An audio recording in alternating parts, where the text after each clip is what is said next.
Good morning, Daniela, and good afternoon to you in Sydney. Thank you for joining me for this little chat. You will be our keynote speaker at smi.london 2025 on 25th of June of this year in London. So I thought it'd be good to have a conversation with you to introduce you to the attendees of smi.london. So Daniela, who are you? Hi, Philippe, and good morning to you. Lovely to have a chat with you this afternoon for me. I am Professor Daniela Traini. I'm a professor of respiratory science currently at Macquarie University in Sydney. But my career has been a little bit peripatetic since I started. I started working after my first degree in Italy, as you can hear from my accent. Then I moved to the UK, where I joined a pharmaceutical company for 7 years as workers accidentally in the field of inhalation drug delivery. I then decided to do a PhD with my dear supervisor, Professor Rob Price, but also with you, Philippe, since you were my industrial supervisor, where we worked on metered dose inhalers at the time, and where you basically introduced me to the world of industry. That I was, I worked in industry for 7 years, but it was a bit of a new field for me, and MDIs, I never even worked with MDIs. And so that actually sparked, I think, lifelong professional collaboration where we've been working together. When I finished my PhD in 2005, I took the jump and I moved to Australia. So where I've been an academic first at Sydney Uni for 17 years, and since 2022 at Macquarie University. 17 years indeed. What do you currently work on? Okay, well, my work has always been basically in drug delivery to the lung, mainly at the beginning, but then more and more is merged to drug delivery to the entire respiratory tract, so also the upper respiratory tract.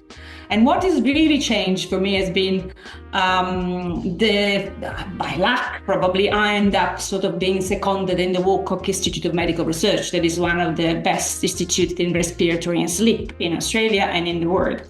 And that gave me the possibility to have a much more clinical translation to my research. So I end up basically working closely with clinicians and closely with cell biologists. So I basically expand my research for just drug delivery to the lung, the classical, particle, dry powder formulation, to actually have a clinical and biological background that been added on. And so looking at interaction of the formulation with a living system. And so that's what it is at the moment. Inhalation drug delivery is obviously not a new topic. We've all been working on it for a long time, and people before us obviously did so. A lot of things have changed. Where do you think inhalation drug delivery is going to?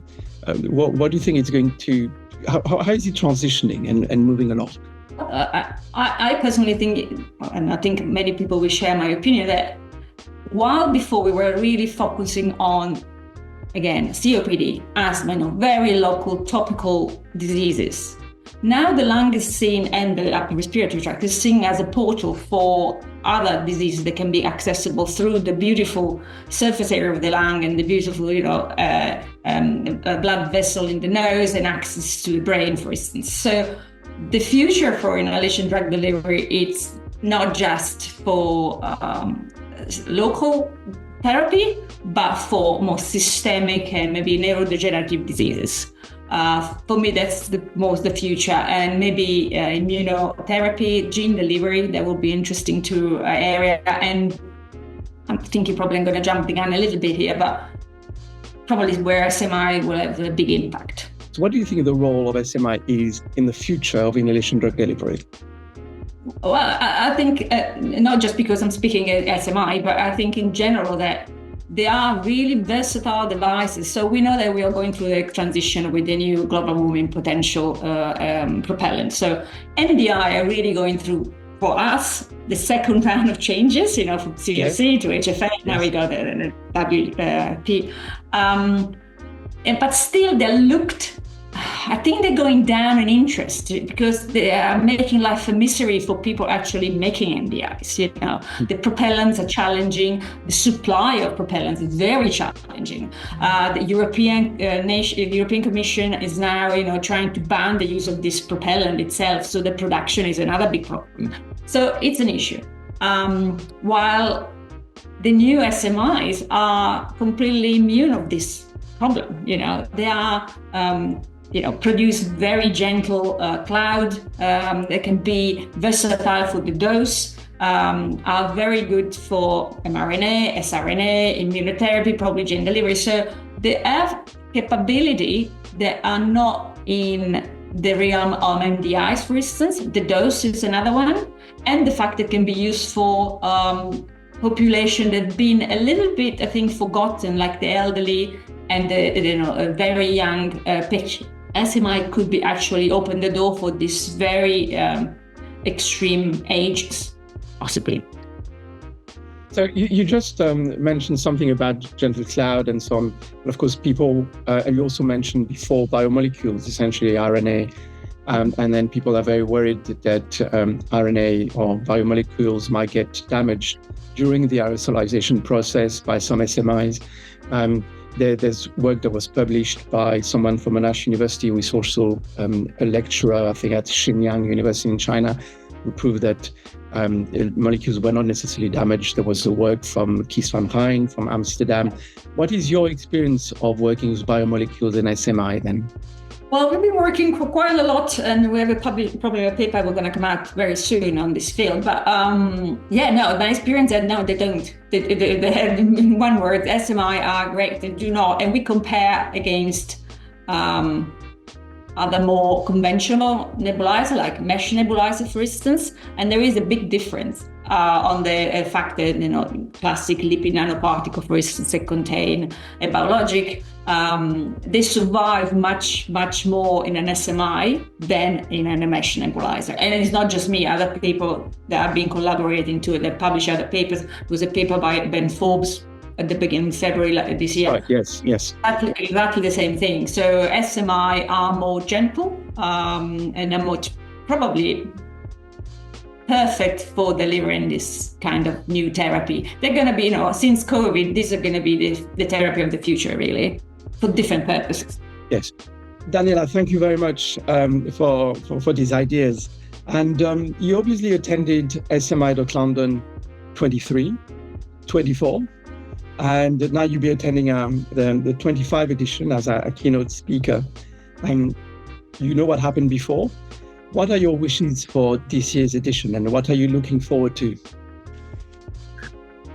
Well, I attend quite a lot of conferences. SMI is quite interesting because it's just dedicated to SOC miscellaneous. So the people, they are both academically oriented like me, or more industry focused, clinician. They're all together in a room discussing this specific delivery system. So we can have a good open discussion. We can listen to new trends of people, interested people, what they want to do in the future, and have a great networking session. It's all to do with networking. We all know that science now is no more your own silo. We need to, even for grants, we need to have a team that it doesn't have only pharmaceutical scientists. That would be extremely boring. We have to have engineer, we have to have pharmaceutical scientists, we have to have a cell biologist, we need to have a clinician that will basically support what we're doing. And this is basically the best place to actually find potential collaborator, potential supplier, potential people interested in this. But they're all interested in the field. It's not potential, because in SMI conference, you will not go if you're not interested in that. So yes, and meeting, old friends, seeing old friends that I've not seen from a year ago. That in Australia, it's a long way to go. So that will be another advantage. Yes, and we look forward to having the Australian crowd again with us and welcoming you and probably Paul and a few others in London.